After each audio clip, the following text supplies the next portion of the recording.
Thomas Jefferson was the third president of the United States. He served 2 terms in office and was a Democrat Republican. So he had the opposite viewpoints of John Adams, who was a Federalist and only served 1 term in office.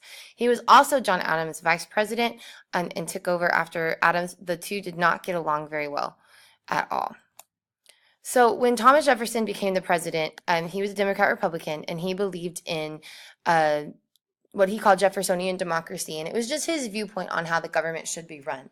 And really, what he and Democrat Republicans wanted was a government that was run by the states. They wanted a small national government. They wanted to limit the power of the government.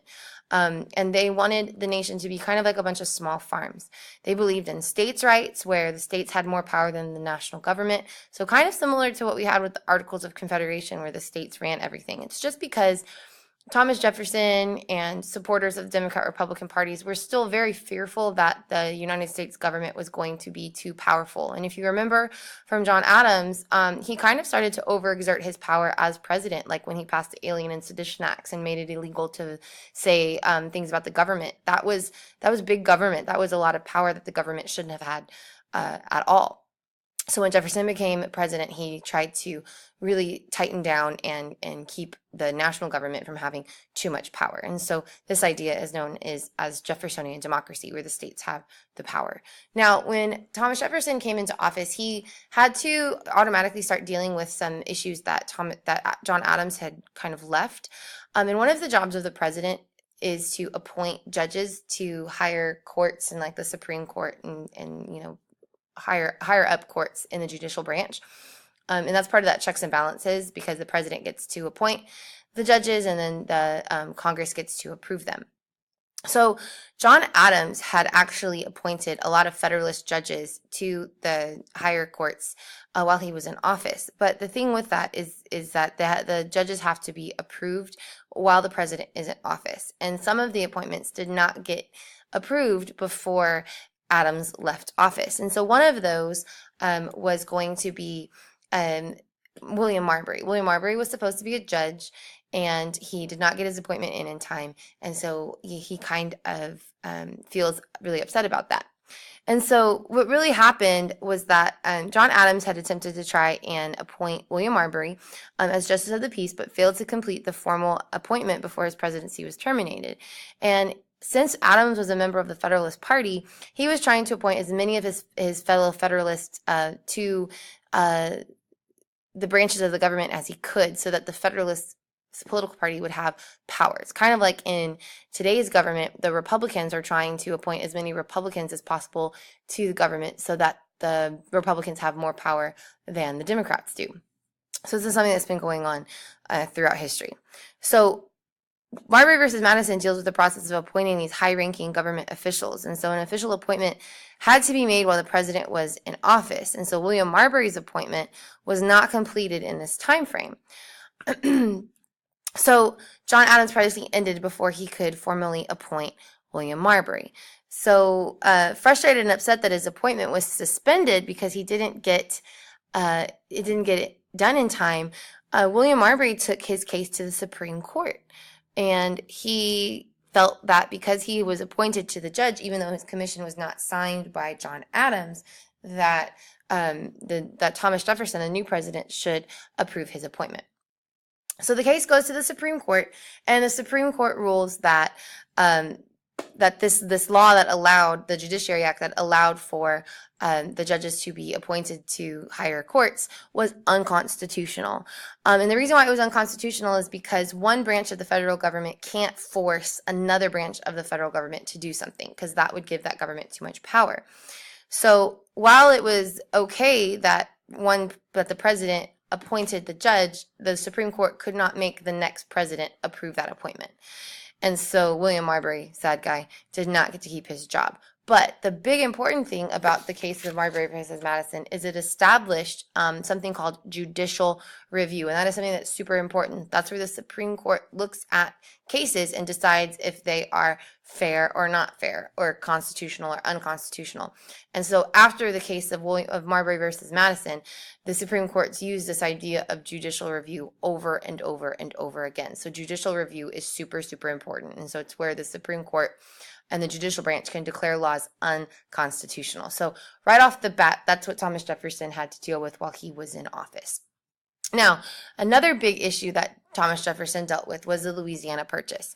And what's going on with the Louisiana Purchase is that the French had control of everything west of the Mississippi River. And Spain had some land too, but a big chunk of land belonged to France. And the Mississippi River was super, super, super important for trade. And the Mississippi River opened up into the Gulf of Mexico. Now, France claimed all of this land, and France also claimed the port of the Mississippi River, which was New Orleans. And New Orleans was one of the biggest port cities for trade, and it was a very important, crucial port for the United States to have. And so Thomas Jefferson actually went to the leader, or sent people to the leader of France, which this time was Napoleon, and asked if the United States could buy this port down here in New Orleans for $2 million. Now, Napoleon, the leader of France, was trying to conquer Europe and needed money. And so he decided that instead of just selling New Orleans for $2 million, that he would offer to sell all of the French territory, known as the Louisiana Territory, because he needed money to finance his armies. So this became known as the Louisiana Purchase. So Thomas Jefferson couldn't pass it up. So he buys this giant chunk of land and doubles the size of the United States. And make sure that you understand that he doubled the size of the United States. That's important. And this just became known as the Louisiana Purchase. And so this gave the United States a lot of land. It also gave us access to the Mississippi River and the port of New Orleans, which was all very, very important for trade and shipping for the economy to help the United States make money. So the Louisiana Purchase doubled the size of the United States, and that happened in 1803. That's an important date. You might want to circle it. Now, once the United States bought the Louisiana Territory, they had to figure out what was there. And one of the things that Thomas Jefferson wanted to do was try and find a water route from the northeast United States to the Pacific Ocean, because right now we were having to go all the way around South America to get to the Pacific Ocean, and it was very time consuming. And so we were trying to find a faster way to get to the Pacific Ocean so that we could do trade with Asia, because that was a very big trade avenue for the United States. So Thomas Jefferson hires two guys, Lewis and Clark, and they lead a group of men together called the Corps of Discovery, and they're sent to explore this new territory, this Louisiana Territory. And so they're looking for a water route to the Pacific Ocean. And unfortunately, they don't find a direct water route because of the Rocky Mountains are in the way.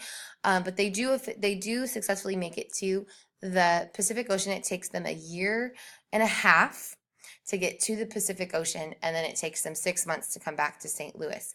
And along the way, they were helped by a Native American, Sacagawea, and she helped them figure out, she talked with the local tribes because she knew their language. She showed them how to eat, which plants to eat.